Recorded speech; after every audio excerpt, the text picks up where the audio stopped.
I don't believe there's a question out there that's if the Minnesota Vikings should extend Kwesi Adofo Mensah, and if there is, explain to me why you feel that way down in the comments, because I need to know, right? I need to know, because as far as I'm concerned, Kwesi Adofo Mensah, he deserves an extension just like KOC. Now, Ben Gessling said something pretty interesting, and I want to touch on it, and we're going to break it down. He said he wouldn't be surprised if Vikings head coach Kevin O'Connell and GM Kwesi Adofo Mensah extensions aren't matched up for the same amount of years. Gessler mentioned Kwesi's draft to this point probably doesn't set him up quite as well for that compared to the leverage O'Connell had.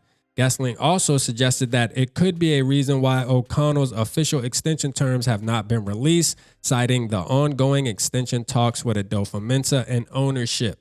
Now, to me, man, first of all, that's drama, right? Like, that is drama. Shout out my boys TPP, though. This isn't them. I'm just saying, like, that Ben Gessling right there, that's static right there. That's bringing animosity, because to me, I feel like this, man. Kwesi Adofo Mensah and Kevin O'Connell, they both in the same boat, man. They both played a huge part, not only, the wins, right? Because you think about this, right? We'll say 2022, Kwesi's first year, the draft. Everybody knows the draft, the famous Lewisine draft, who wound up getting shipped out here in August. You feel me? The Andrew Booth, who also got shipped out. The Ed Ingram, who lost his job. The Dalton Reisner. The Caleb Evans, who also got shipped out. You feel me? The only two players from that draft that we see actually contributing to this team is one, Jalen Naylor, and two, Ty Chandler. Now you have your boy, Asamoah, who we felt was going to be a savage coming into the season, coming into the league, but he wound up just turning into a special team specialist, which is good because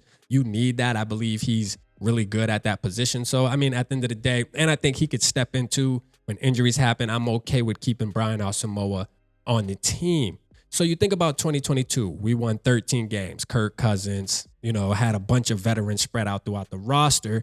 And it's one of those things where, okay, you can give that season to Kevin O'Connell. You can say, hey, Kevin O'Connell installed his new offense. Hey, he got veterans. He's coaching these guys up, leading these men. These men went out and they won 13 football games despite having a really, really bad defensive coordinator. We can have that conversation, right? You talk about last season, that's an anomaly. We're going to just push that to the side. Too many things happened. There was too many variables that you couldn't really gauge it, but you do got to kind of give Kwesi, I guess, a check, and Kevin O'Connell. We'll give them both a check for that, because you drafted someone like Jordan Addison, who's looking so far like he could be a wide receiver one on majority of football teams. So at the end of the day, I think he's going to be a playmaker for the Minnesota Vikings for time and time to come, on top of, getting a guy like Ivan Pace. Now, I consider Ivan Pace something like a draft pick, because at the end of the day, when you're an undrafted free agent, this is why I want to give Kwesi his flowers for that, because they're pretty much like where a bunch of teams, 31 other teams, could have been calling his phone and trying to offer him and get him on the team. So Kwesi had to do something to convince Ivan Pace to come play in Minnesota. I'm sure we weren't the only team beating down his line. So you did something and convinced him to come here. And for that, I'm thankful, because y'all know how I felt about Ivan Pace. I've said it a million, and this is the one time, right?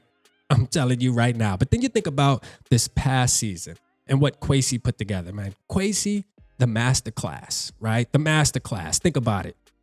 Daniil Hunter walks. You bring in Grenard. You bring in Van Ginkel.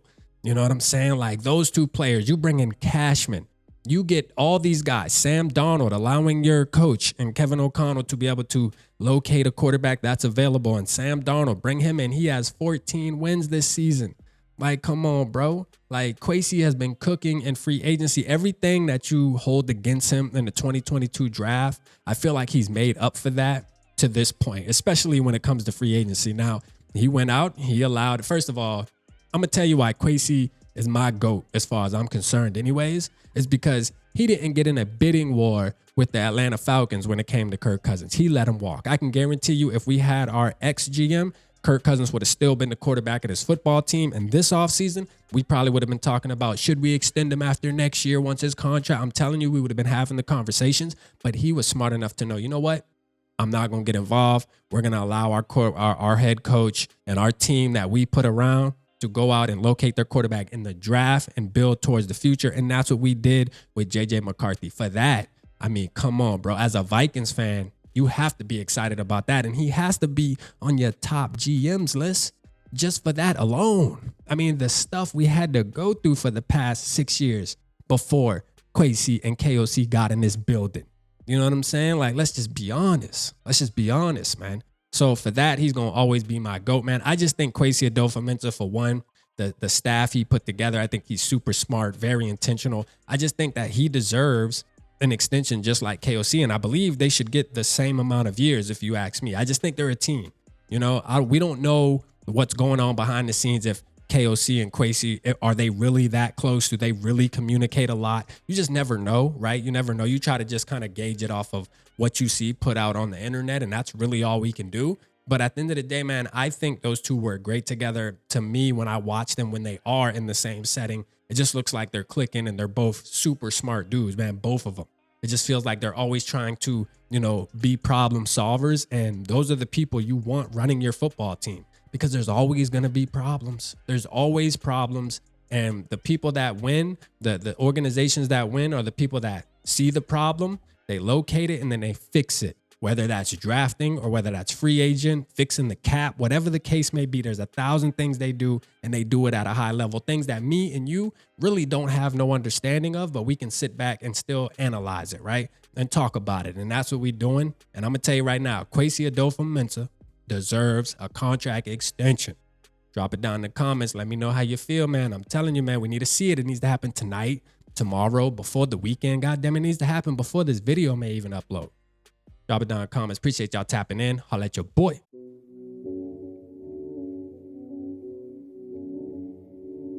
Yeah, smooth summer, who running? I hear them talking, but they ain't gon' do nothing. Celebration, I might have a toast with you. I'm feeling good, I'm feeling great, I'm terrific. We ain't taking no losses, we winning. Undefeated, check the percentage.